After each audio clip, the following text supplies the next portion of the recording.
Assalamualaikum warahmatullahi wabarakatuh. Waalaikumsalam warahmatullahi wabarakatuh. Alhamdulillahirabbil alamin. Wassalatu wassalamu ala asyrafil anbiya'i wal mursalin wa ala alihi wa sahbihi Rasulullahi ajmain.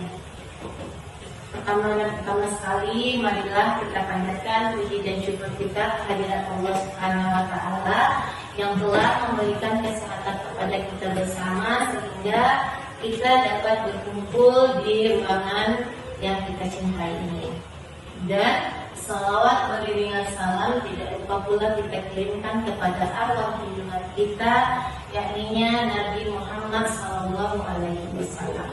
Allahumma shalli ala sayyidina Muhammad wa ala ali Muhammad.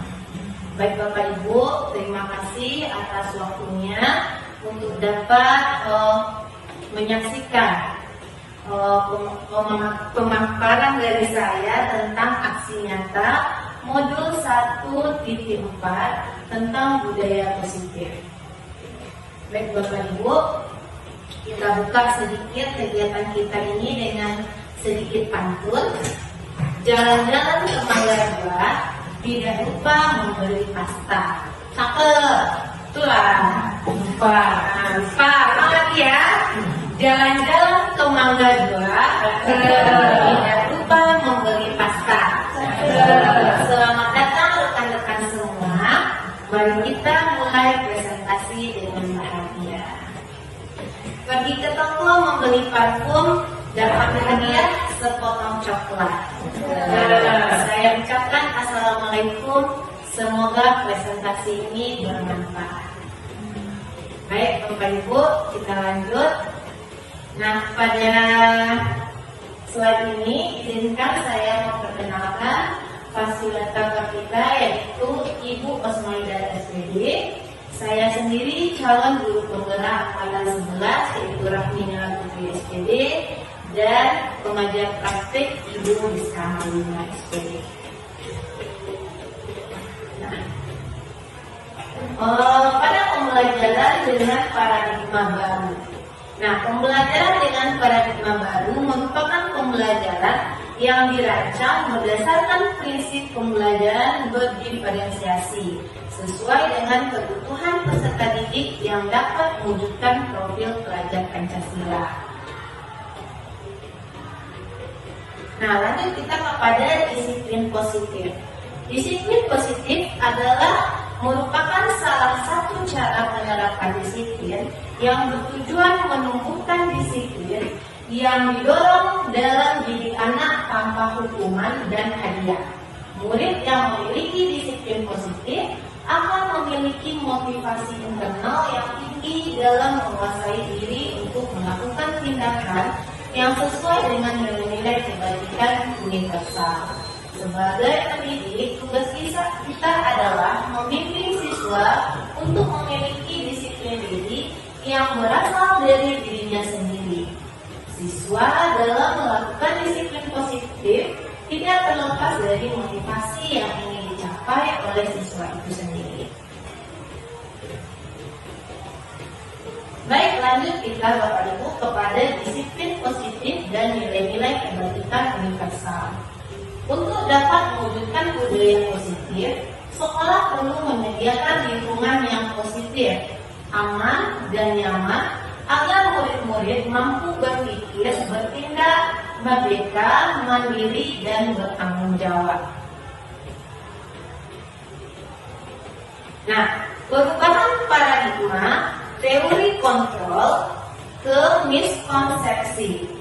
Yang pertama yaitu ilusi guru mengontrol murid. Yang kedua, ilusi bahwa kritik dan membuat orang merasa bersalah dapat menguatkan karakter. Yang ketiga, ilusi bahwa semua penguatan positif efektif dan bermanfaat. Yang keempat, ilusi bahwa orang dewasa memiliki hak untuk memaksa. Nah, ini adalah paradigma atau pemikiran kita selama ini Bapak Ibu tentang ilusi guru mengontrol murid. Jadi guru yang mengontrol murid. Sebenarnya tidak ya Bapak Ibu, kita bukan mengontrol tapi kita menuntun. Lanjut lagi ada ilusi bahwa orang dewasa memiliki hak untuk memaksa. Kita bukan memaksa, tapi kita menuntun siswa. Lanjut, ini adalah perubahan paradigma stimulus respon dan teori kontrol. Stimulus respon tentang dunia yang pertama yaitu realitas kebutuhan kita sama. Yang kedua, semua orang melihat hal yang sama. Yang ketiga, kita mencoba mengubah orang agar berpandangan sama dengan kita. Keempat, perilaku buruk dilihat sebagai suatu kesalahan. Yang kelima, orang lain bisa mengontrol saya. Yang keenam, saya bisa mengontrol orang lain.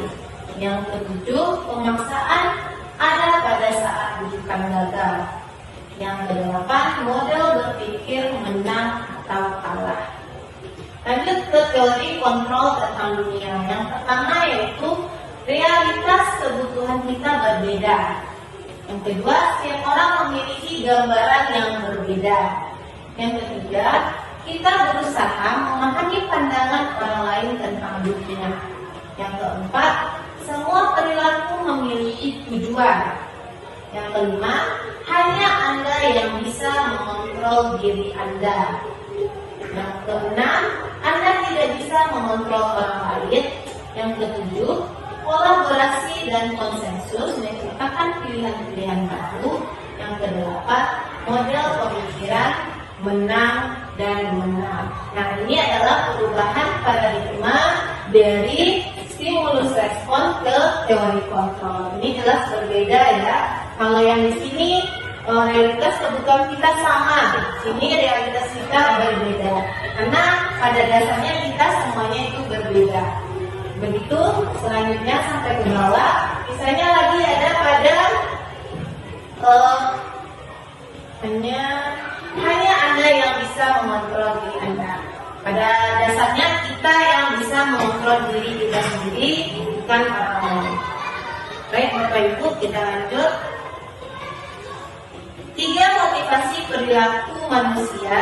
Menurut Diane Dosen menyatakan ada 3 motivasi perilaku manusia, yaitu yang pertama, untuk menghindari tidak kenyamanan atau hukuman.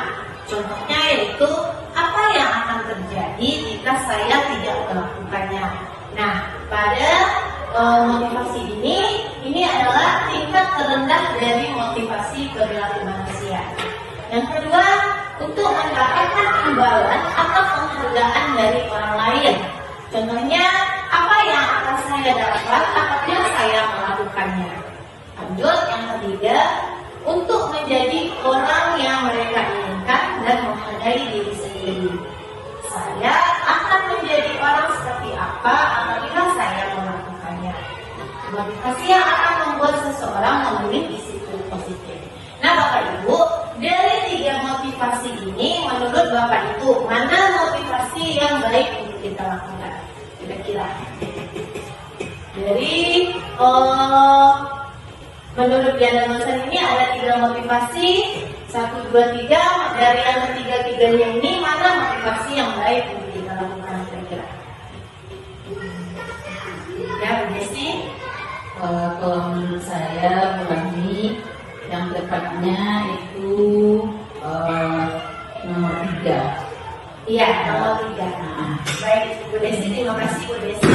Ya, Bapak Ibu, dari 3 motivasi ini, teori yang baik untuk kita lakukan adalah untuk menjadi orang yang mereka inginkan dan menghargai diri. Ini adalah timbul dari diri kita. Kita mau jadi apa? Ini adalah timbul dari diri kita sendiri. Saya akan menjadi orang seperti apa apabila saya melakukannya. Berarti itu adalah dari diri dia sendiri, bukan karena mereka mengharapkan imbalan atau dia takut akan hukuman. Jadi dari 3 teori ini, teori yang lebih baik kita jalankan adalah teori yang ketiga.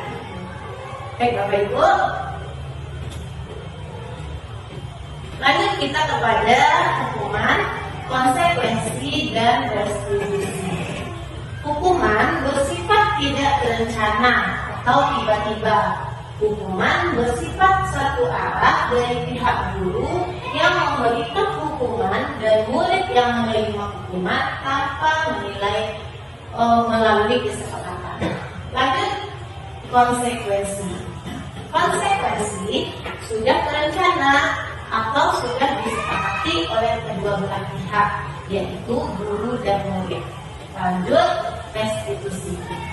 Restitusi adalah proses menciptakan kondisi bagi murid untuk memperbaiki kesalahan mereka sehingga bisa kembali ke kelompok mereka dengan karakter yang lebih baik.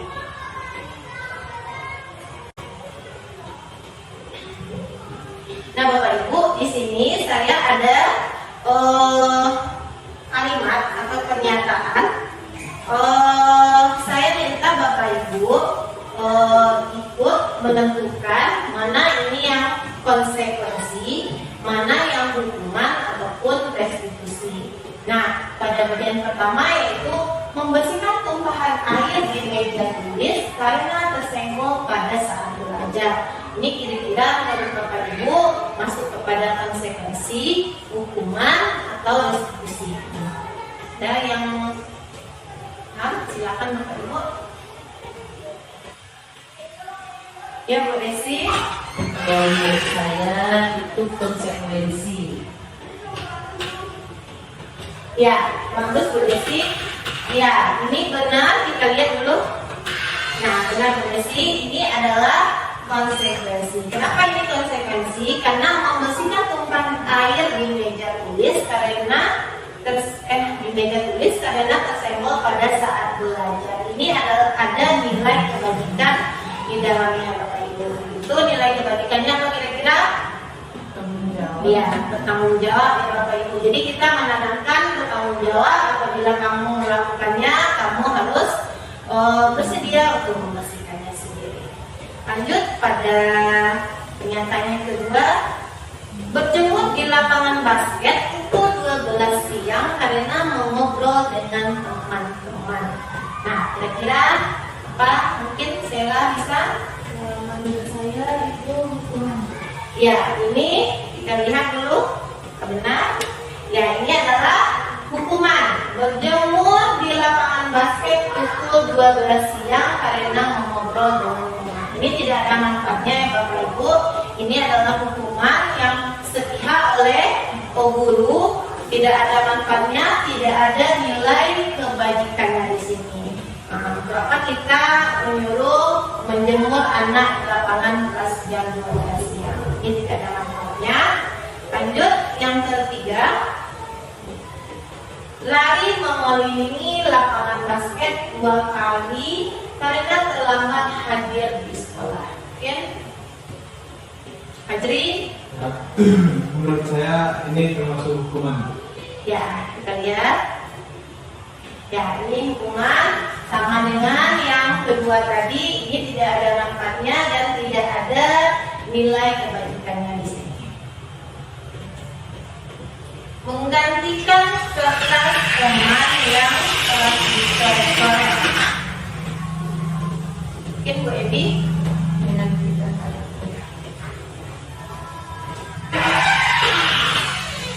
Itu konsekuensi bukan ini. Baik, ini kita lihat ya Bapak Ibu.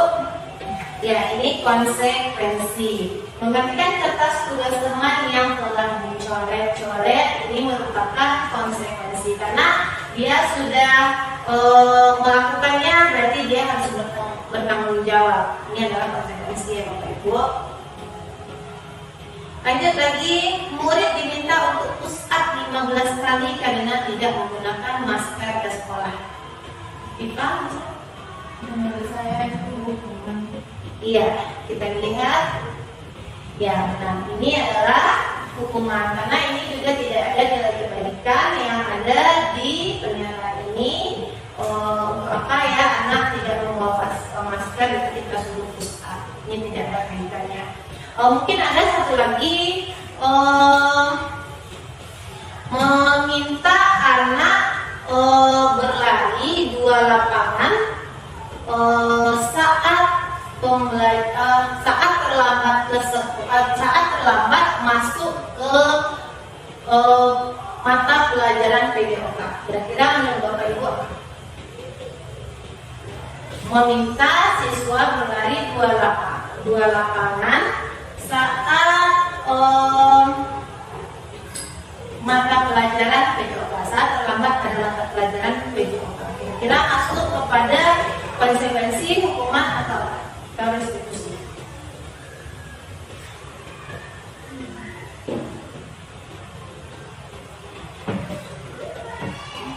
Ya, Bu Desi. Kalau menurut saya itu hukuman. Nah, pada dasarnya ini ya Bapak Ibu, meminta siswa berlari dua lapangan saat pembelajaran PJOK itu masuk kepada konsekuensi. Kenapa masuk kepada konsekuensi? Karena dia pada pembelajaran PJOK. Jadi kalau dia terlambat, otomatis kita akan meminta dia untuk pemanasan. Jadi kalau dia sudah terlambat, misalnya dia tidak ikut pemanasan, makanya kita suruh berlari 2 kali lapangan. Ya, itu masuk kepada konsekuensi, itu khusus untuk pelajaran PJOK. Nah, lanjut kita Bapak Ibu. Mengapa keyakinan kelas? Mengapa tidak peraturan kelas saja? Nah, suatu keyakinan akan lebih memotivasi seseorang dari dalam atau memotivasi secara intensif. Seseorang akan lebih bergerak atau bersemangat untuk menjalankan keyakinannya daripada hanya sekedar mengikuti serangkaian peraturan yang mengatur mereka harus berlaku begini atau begitu, yang membuat ketidaknyamanan dan keterpaksaan. Berikut adalah cara pembuatan keyakinan kelas. Nah, mungkin perbedaan antara peraturan kelas dan keyakinan kelas Bapak Ibu. Pada peraturan kelas adalah peraturan yang kita buat atau yang guru buat dan kita berikan kepada anak-anak. Kamu harus begini, kamu harus begitu. Itulah yang kira-kiranya yang masuk kepada peraturan kelas. Sedangkan keyakinan kelas adalah kita minta siswa-siswa kita untuk apa keyakinan atau prinsip-prinsip yang akan mereka jalani. Nah, itu nanti yang kita kumpulkan dan kita jadikan menjadi keyakinan kelas. Itu mungkin perbedaan antara keyakinan kelas dan peraturan kelas. Nah, lanjut kita kepada kebutuhan dasar manusia. Seluruh tindakan manusia memiliki tujuan tertentu, yaitu memenuhi kebutuhan dasarnya. Jika seorang anak telah terpenuhi kelima kebutuhan dasarnya, maka anak akan tumbuh secara seimbang dan bahagia. Sebaliknya, jika kelima kebutuhan dasar tidak terpenuhi, maka anak akan mengalami emosi negatif seperti bosan, sedih, kecewa, bahkan mereka dapat melakukan perbuatan yang bertentangan dengan nilai-nilai kebajikan atau melanggar peraturan. Nah, 5 kebutuhan dasar manusia ini, yang pertama yaitu bertahan hidup. Ya, Ibu, yang pertama yaitu bertahan hidup. Tempat tinggal, pakaian, keamanan, kesehatan, makanan, ini merupakan kebutuhan dasar bertahan hidup. Lanjut kedua yaitu kasih sayang dan rasa diterima. Rasa dapat diterima baik dalam keluarga ataupun dalam berorganisasi. Lanjut yang kebutuhan dasar yang ketiga yaitu pemuasaan, keinginan untuk didengar, dihargai atau dianggap. Yang keempat, kebebasan memiliki pilihan sendiri, mandiri, suka mencoba hal yang baru. Yang kelima, kesenangan, kebutuhan akan bermain, tertawa, senda-gurau. Jadi apabila kelima kebutuhan dasar manusia ini terpenuhi oleh siswa-siswa kita, dia akan bersikap positif. Nah, namun apabila dari salah satu kelima kebutuhan dasar ini, inilah yang menyebabkan anak-anak bersikap negatif.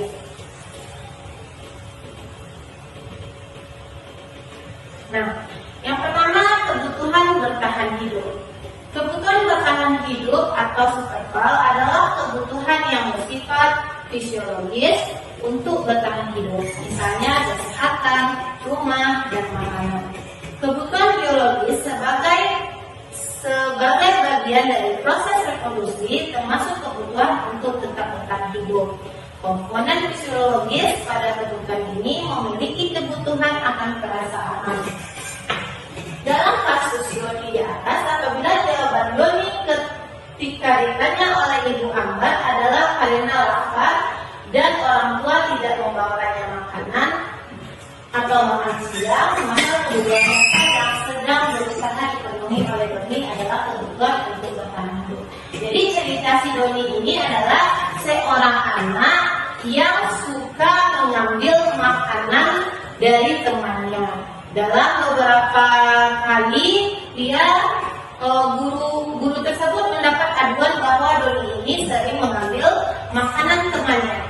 Jadi apa yang dilakukan oleh Ibu Ambar? Ibu Ambar harus bertanya kepada Doni, apa penyebab Doni mengambil makanan temannya. Dari cerita si Doni ini bisa kita mengambil kesimpulan kira-kira bahwa Doni ini ini kebutuhan dasarnya tidak terpenuhi, yaitu kebutuhan dasar tidak bertahan hidup. Lanjut, kasih sayang dan rasa diterima. Kebutuhan ini dan 3 kebutuhan berikutnya adalah kebutuhan psikologis. Kebutuhan untuk disayang dan diterima meliputi kebutuhan akan hubungan dan koneksi sosial. Kemudian untuk memberi dan menerima kasih sayang dan kebutuhan untuk merasa menjadi bagian dari suatu kelompok. Kebutuhan ini juga meliputi keinginan untuk tetap terhubung dengan orang lain seperti teman, keluarga, pasangan hidup, teman kerja, binatang, peliharaan, dan kelompok di mana kita bergabung ini lebih ke sosial ya. Lanjut yaitu penguasa. Kebutuhan ini berhubung dengan kekuatan untuk mencapai sesuatu, menjadi kompeten, menjadi terampil, diakui atas prestasi dan keterampilan kita, didengarkan dan memiliki rasa harga diri. Kebutuhan ini meliputi keinginan untuk dianggap berharga, bisa membuat perbedaan, bisa membuat pencapaian, kompeten, diakui, dihormati. Ini meliputi self system dan keinginan untuk meninggalkan pengaruh. Nah, ini penguasa. Lanjut, kebebasan. Kebutuhan akan pilihan. Kebutuhan untuk bebas adalah kebutuhan akan kemandirian, otonomi, memiliki pilihan dan mampu mengendalikan arah hidup seseorang. Anak-anak dengan kebutuhan kebebasan yang tinggi menginginkan pilihannya sendiri. Mereka perlu banyak bergerak, suka mencoba-coba, tidak terlalu terpengaruh orang lain, dan senang mencoba hal baru dan menarik. Ini adalah kebebasan. Yang kelima yaitu kesenangan, yaitu kebutuhan untuk merasa senang. Kebutuhan akan kesenangan adalah kebutuhan untuk mencari kesenangan, bermain, dan tertawa. Bayangkan hidup tanpa kenikmatan apapun, betapa menyedihkannya. Glaser menghubungkan kebutuhan akan kesenangan dengan belajar. Semua hewan dengan tingkat intelijensi tinggi, anjing, lumba-lumba, primata, bermain. Saat mereka bermain, mereka mempelajari keterampilan hidup yang penting. Manusia tidak berbeda. Jadi kita membutuhkan kebutuhan kesenangan. Yang Bu, jadi kita sedikit tertawa, sedikit senyum itu tidak apa-apa. Nah, ini adalah lanjut kepada 5 nilai kontrol guru. Yang pertama yaitu penghukum. Bisa menggunakan hukuman fisik maupun verbal. Dampak posisi penghukum, murid menjadi pendendam, murid tidak menyukai guru, atau mampu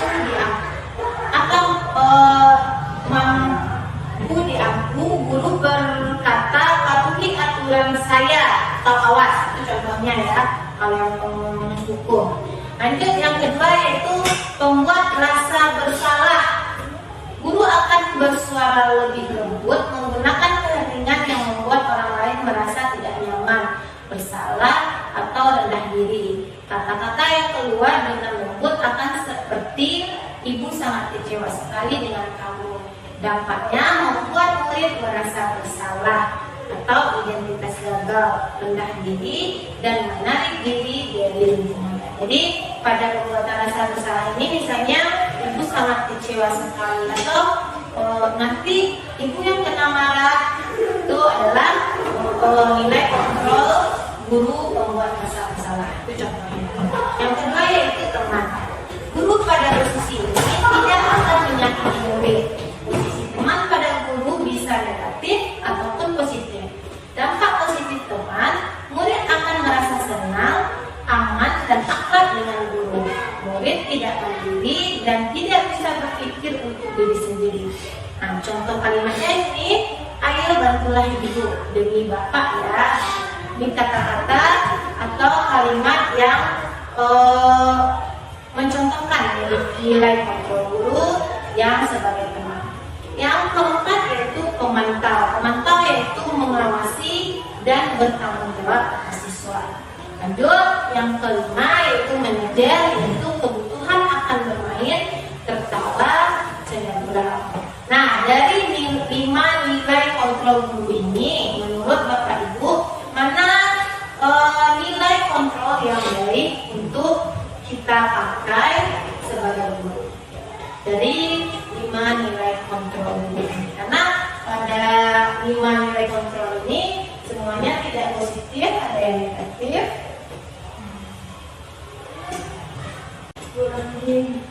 Ya, mungkin kontrol guru sebagai manajer Ya, berarti pada 5 nilai kontrol ini yang baik untuk kita gunakan adalah manajer dan pemantau. Karena sebenarnya ini kita gunakan semuanya, namun pada penghukum, pembuat rasa bersalah atau teman ini mungkin sekali-sekali ya Bapak Ibu. Namun yang harusnya sering kita lakukan itu adalah manajer dan pemantau.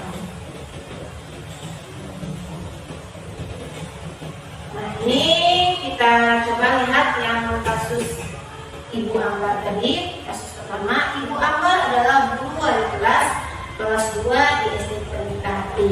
Sedang bingung menghadapi ulah salah satu murid di kelasnya yaitu Doni. Beberapa anak di kelas 2A telah datang padanya dan mengeluhkan Doni yang seringkali meminta bekal makan siang mereka dengan paksa. Jika Anda menghadapi situasi seperti itu, apa yang akan Anda lakukan menurut Anda? Kira-kira apa alasan Doni melakukan hal tersebut? Mungkin ada Bapak Ibu yang mau berbagi. Mungkin tadi sudah kita bahas ya. Ini mungkin ada kebutuhan dasar. Nah, mungkin kita bisa bertanya terlebih dahulu kepada si Doni apa yang menyebabkan dia mengambil makanan dari teman-temannya tersebut. Namun pada pemikiran kita ini si Doni mengalami kekurangan kebutuhan dasar yaitu bertahan. Nah, lanjut kita kepada materi yang terakhir yaitu segitiga restitusi. Segitiga restitusi yaitu suatu proses dialog yang dijalankan guru atau orang tua agar dapat menghasilkan murid yang mandiri dan bertanggung jawab. Nah, segitiga restitusi ini memiliki 3 tahapan. Yang pertama yaitu validasi tindakan yang salah, menanyakan keyakinan, dan menstabilkan identitas. Yang pertama yaitu menstabilkan identitas. Menstabilkan identitas yang pertama yaitu mengubah identitas anak dari orang yang gagal karena melakukan kesalahan menjadi orang yang sukses. Nah, yang kedua, berdasarkan prinsip membuat kesalahan adalah bagian dari proses pembelajaran. Yang ketiga, jangan mengkritik murid yang sedang mengalami identitas gagal. Nah, Bapak Ibu, misalnya apabila Bapak Ibu mendapatkan kasus, jangan Bapak Ibu langsung judge anak-anak tersebut, tapi langkah pertama yang harus Bapak Ibu lakukan yaitu menstabilkan identitas. Ya, jadi kita dapat meredam emosi anak terlebih dahulu. Kita dengarkan dulu kesahnya. Ini pada bagian menstabilkan identitas ini. Lanjut yang kedua yaitu validasi tindakan yang salah. Yang pertama, berdasarkan prinsip setiap perilaku berupaya memenuhi suatu kebutuhan tertentu. Yang kedua, guru akan bergeser dari pemikiran stimulus respon menjadi produktif. Yang ketiga, mengenali dan mengakui kebutuhan murid akan memperbaiki hubungan dengan murid tersebut. Yang keempat, pernyataan dapat disampaikan dengan nada yang tidak menghakimi atau memojokkan. Jadi setelah tadi kita menstabilkan identitas, baru dapat kita bertanya apa penyebab dia melakukan masalah tadi. Misalnya Bapak Ibu tanpa menaikkan intonasi bicara kita. Yang ketiga, baru menanyakan keyakinan. Murid akan diberi pertanyaan-pertanyaan bermakna untuk memunculkan motivasi secara implisit.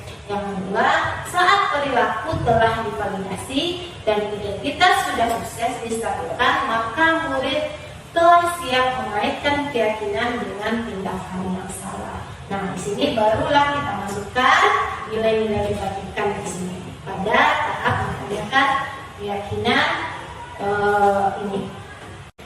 Nah, di sini saya mempunyai satu kasus Bapak Ibu. Yang pertama, Zihan adalah siswa kelas 2. Zihan merupakan murid pindahan dari salah satu sekolah. Zihan memang memiliki tempat tinggal yang lumayan jauh dari sekolah sekarang. Selama tahun ajaran baru ini, Zihan pun sudah 2 kali terlambat datang ke sekolah, sehingga Zihan tidak maksimal mengikuti kegiatan pagi. Dan saya sebagai wali kelas mencoba berbicara dan menyelesaikan masalah Zihan dengan segitiga restitusi tadi. Nah, mungkin ini videonya Bapak Ibu.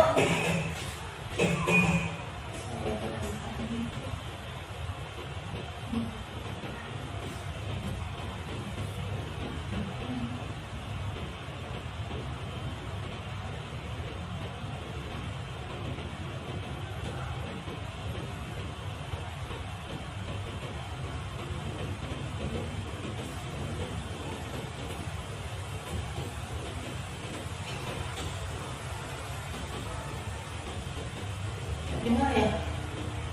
Benar. Nah, inilah kira-kira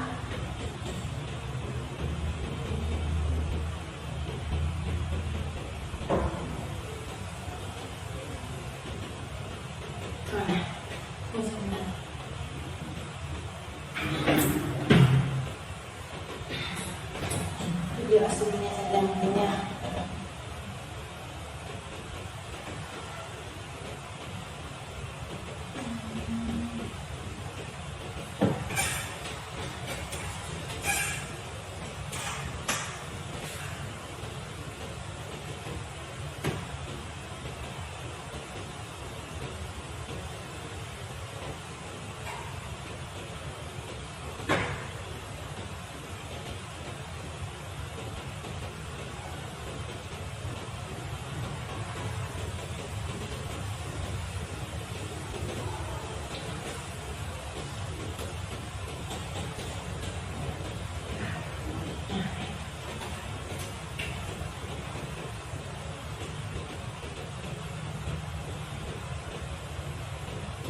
Musiknya masukkan itu suara kalian teman yang suaranya pengen tadi.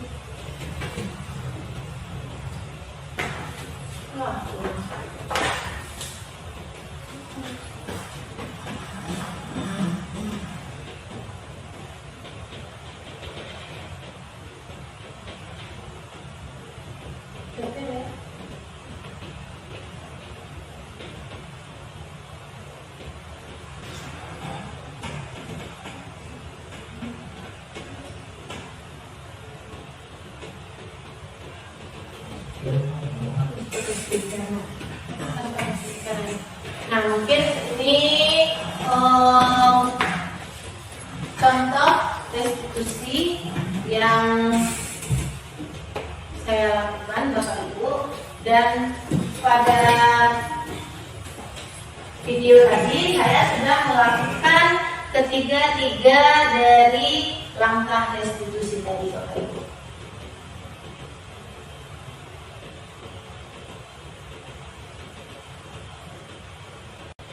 Nah, yang pertama yaitu kita menstabilkan identitas. Jadi pada saat menstabilkan identitas, saya bertanya kepada Zihan, kenapa Zihan bisa terlambat, dan mendengarkan apa cerita dari Zihan. Dan pada tahap yang pertama ini, saya menegaskan kepada Zihan bahwa kita bukan mencari siapa yang salah, namun kita mencari suatu solusi dari permasalahan Zihan tersebut. Nah, pada tahapan yang kedua yaitu validasi tindakan yang salah. Baru pada tahap validasi tindakan yang salah ini Bapak Ibu, saya bertanya kepada Zihan, apakah dengan masalah Zihan tadi yang terlambat tadi, apakah menurut Zihan itu ada berlaku yang benar atau salah? Dan saya telah mengaitkannya kepada keyakinan kelas yang telah kita buat terlebih dahulu. Nah, pada keyakinan kelas, anak-anak telah menyepakati bahwa keyakinan kelasnya adalah datang tepat waktu. Namun pada kenyataannya Zihan terlambat, dan Zihan mengakui kesalahannya pada saat validasi tindakan yang salah ini. Nah, baik Bapak Ibu, pada tahapan ketiga menanyakan keyakinan. Pada menanyakan keyakinan ini, saya menanyakan apa kira-kira yang dapat merubah atau sikap yang dapat dilakukan Zihan sehingga Zihan besoknya tidak terlambat kembali. Nah, kita memancing kepada si Zihan tersebut, dan Zihan berkata, mungkin besok saya bangun lebih cepat. Nah, jadi pada menanyakan keyakinan ini akan timbul nilai kebajikan pada anak itu sendiri untuk menyelesaikan masalahnya sendiri. Jadi kita hanya istilahnya apa namanya tuh, menyemangati memberikan dorongan sehingga dia dapat menyelesaikan masalahnya sendiri. Ya Bapak Ibu, nah itu mungkin contoh segitiga restitusi yang telah saya lakukan. Baik Bapak Ibu, mungkin sampai di sini pemaparan saya dari materi aksi nyata budaya positif untuk hari ini Bapak Ibu. Mungkin ada pertanyaan?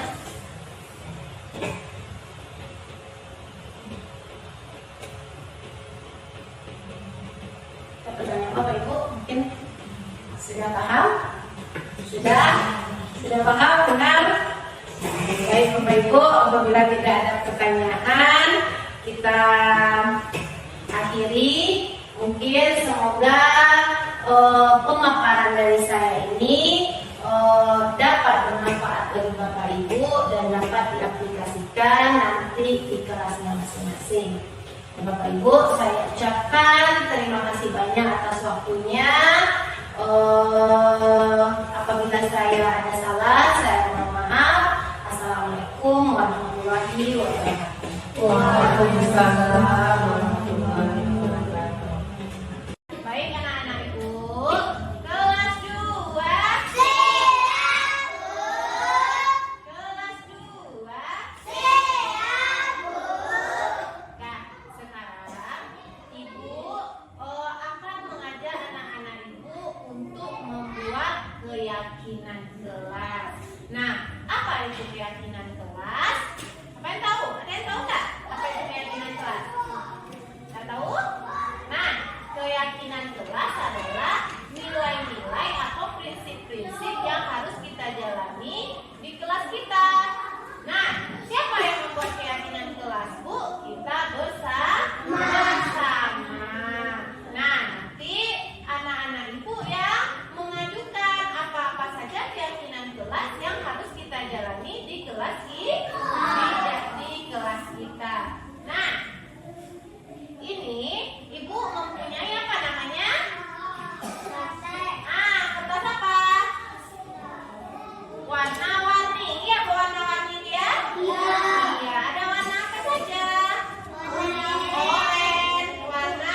akan kita tempelkan di papan tulis dan nanti akan kita tentukan mana yang akan menjadi keyakinan kelas kita. Nanti kalau ada yang sama-sama akan kita gabungkan atau ada yang berbeda nanti kita bikinkan satu-satu.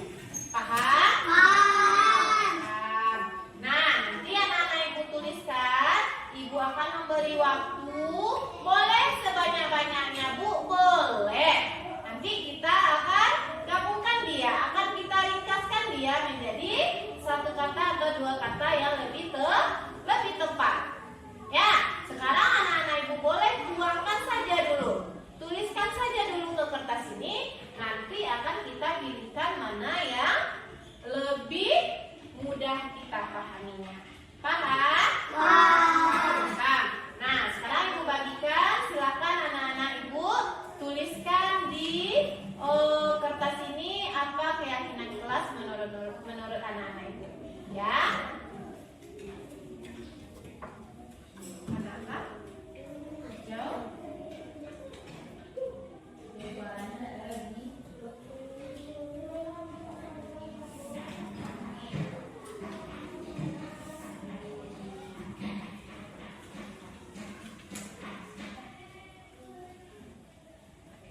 Dapat yang pink.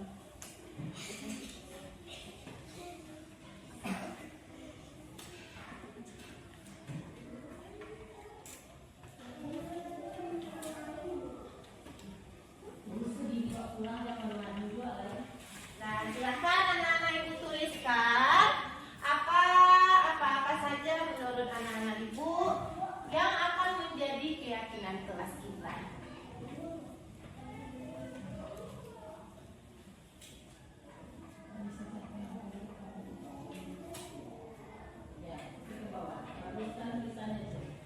Tulisan ibu bagus itu bacanya Pak Budi B dengan U. Nah ini B. Ingat ya B U B I. Kalau ulangan pelurnya itu apa hurufnya? B. Kalau ke depan pelurnya ini apa hurufnya? Ya, bagus Mufidah. Ya, Mufidah sudah 2 sama Mufidah. Rizky? Bagus. Nah, silakan anak-anak ibu tuliskan. 2 menit lagi kita tempelkan di papan tulis. Ibu tuliskan di sini ya, keyakinan kelas. Ini sebentar ya. Ya, sebentar.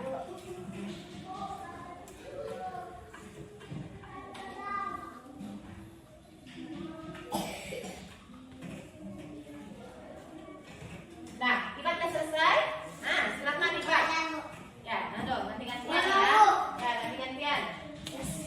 Tempel ke depan. Ya, dah. Nah, silakan tempelkan ke depan. Yang sudah, kembali lagi ke tempat duduknya. Duduk kembali dengan tertib.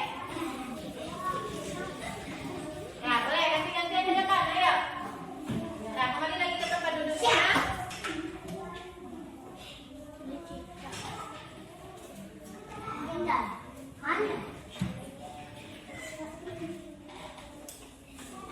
Nah, boleh di sini.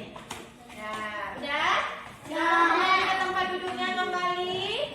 Bagus sekali ya. Nah. Nah, anak-anak ibu, silakan duduk lagi. Kelas 2.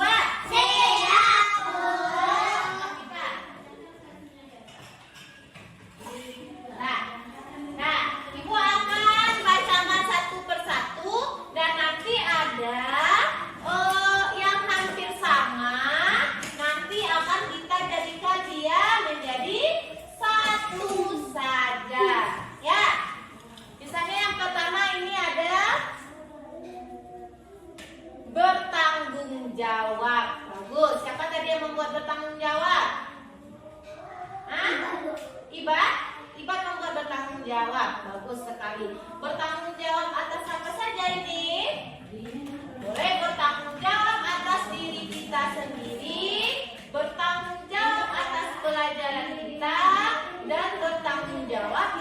barang-barang yang ada di dalam kelas dan bertanggung jawab dengan barang-barang peralatan tulis kita. Itu namanya bertanggung jawab semuanya ya. Bagus. Tampil satu dulu, bertanggung jawab. Bertanggung jawab.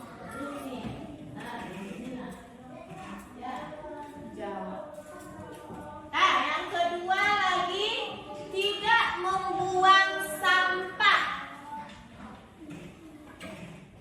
Tidak membuang sampah. Nah, ya bagus. Tidak membuang sampah.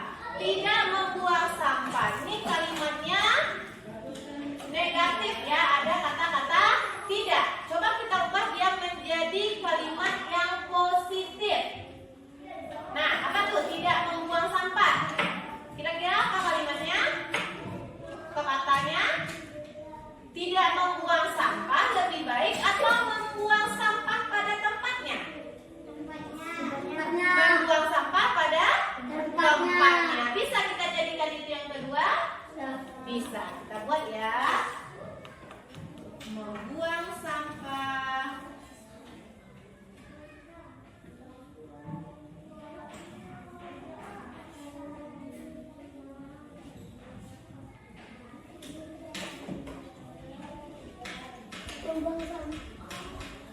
nah, tiga lagi. Yang ketiga lagi. Tidak membeda-bedakan teman. Kami yang membuat tadi tidak membeda-bedakan teman. Ini bisa menjadi keyakinan kelas kita. Nah, tidak membeda-bedakan teman ini bisa kita positifkan kalimatnya. Apa yang lebih baik kata-katanya? Apa yang lebih baik kata-katanya? Saling menghargai dan menghormati. Bagaimana? Lebih baik? Ya? Mana lebih baik? Saling menghargai dan menghormati atau tidak membeda-bedakan teman? Mana yang lebih baik? Nah, saling menghargai. Boleh kita buatkan sini. Saling menghargai.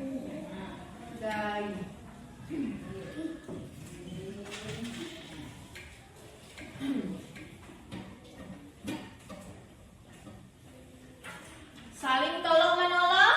Iya. Saling tolong menolong? Saling tolong menolong masuk dia ke dalam saling menghargai? Iya.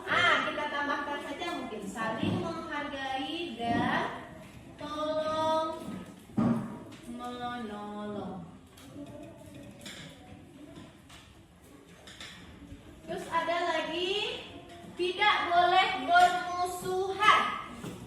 Kalau kita sudah saling menghargai, kita sudah saling tolong menolong, sudah masuk dia yang tadi tidak boleh bertengkar ke nomor 3 ini, sudah masuk dia? Sudah. Kalau kita sudah menghargai, sudah tolong menolong, otomatis kita tidak akan bertengkar. Jadi, tidak usah kita bikin satu lagi, dia sudah masuk ke saling menghargai dan tolong menolong. Lanjut lagi. Tidak boleh terlambat. Apa? Apa katanya yang lebih positif? Tidak boleh terlambat atau apa? Yang kata-katanya yang lebih positif.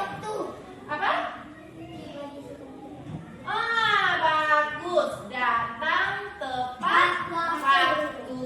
Kita bikin lagi ya.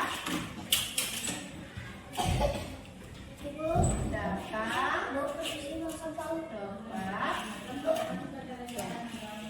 tepat waktu. Datang tepat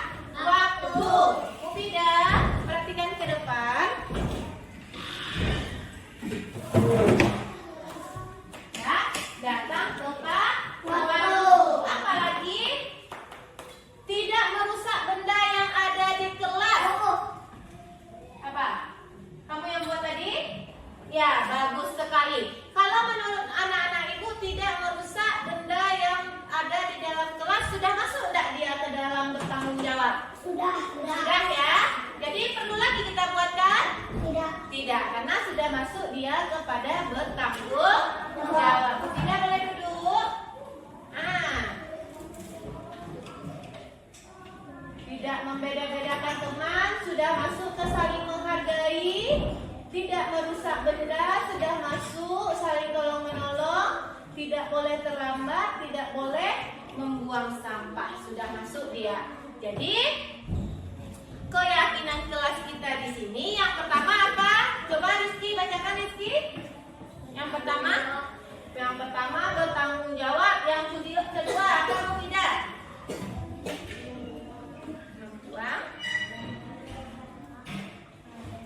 Membuang sampah pada tempatnya. Yang ketiga, Sakira, coba baca.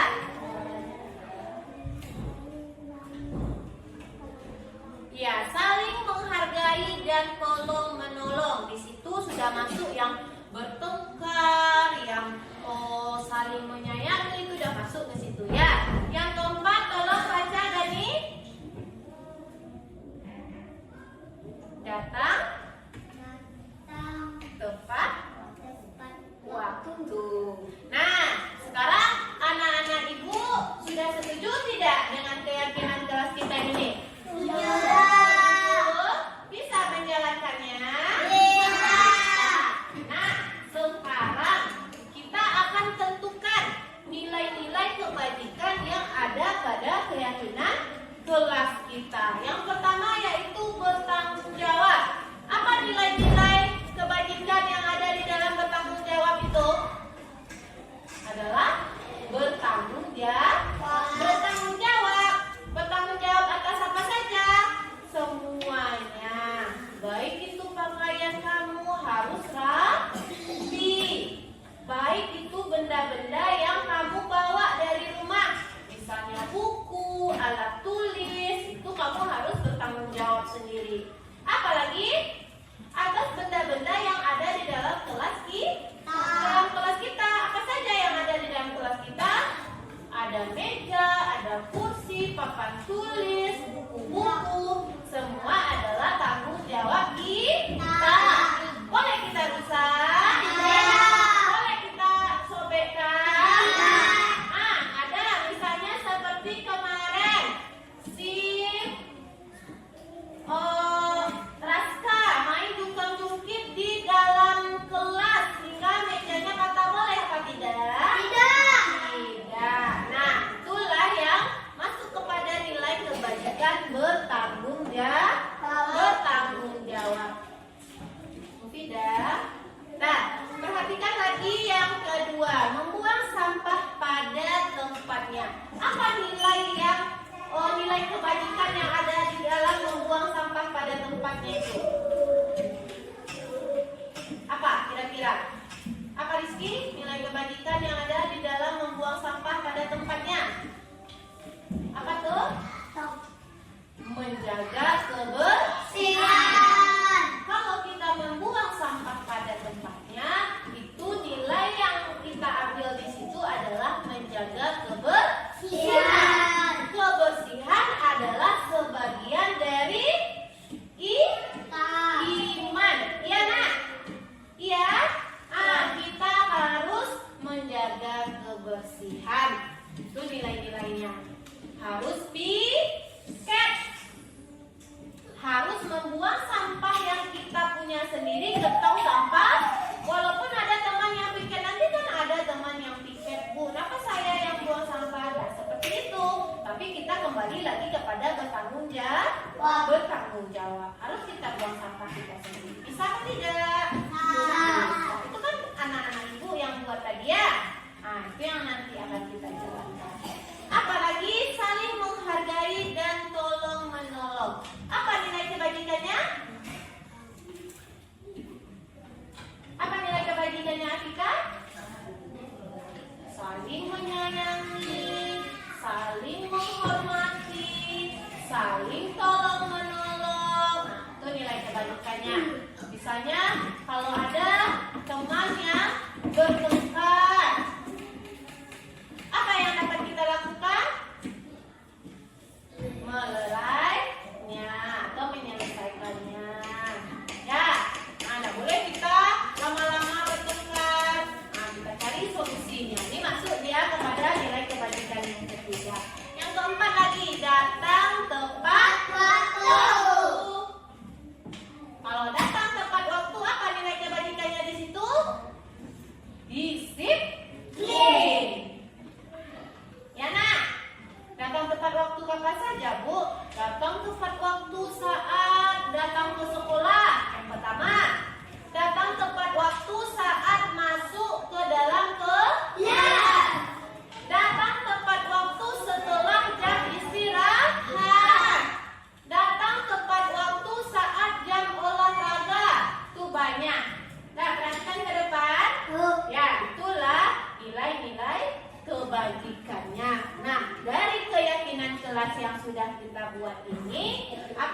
kelas kita terledor dari keyakinan kelas kita bisa mengingatnya kembali.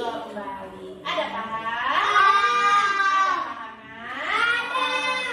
Kelas 2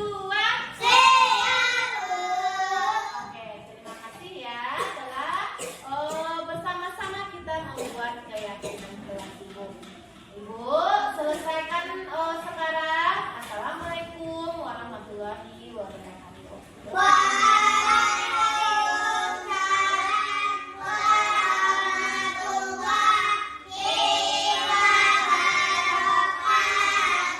Hai Zihan. Hai Bu, Zihan tahu kenapa Ibu panggil Zihan ke sini? tahu Bu, Kenapa? karena tadi Zihan terlambat. Karena Zihan terlambat. Nah, Zihan punya alasan tidak kenapa Zihan terlambat? Apa? Karena Zihan telat bangun. Karena Zihan telat bangun. Nah, sekarang kita bukan mencari siapa yang salah, tapi kita ingin mencari solusinya. Nah, tadi Zihan terlambat kan? Iya. Menurut Zihan itu sesuai tidak dengan kesepakatan kelas kita? Tidak, Tidak? tidak. Yakin? Apa bunyi kesepakatan kelas kita? Datang tepat waktu. Datang tepat waktu. Berarti Zihan mengakui tidak Zihan salah? Mengakui. Nah, menurut Zihan, apa kira-kira yang bisa membuat Zihan besok tidak telat lagi? Bangun lebih cepat. Iya, bagus sekali. Zihan besok bangunnya lebih cepat lagi. Nah, biasanya Zihan bangun pukul berapa?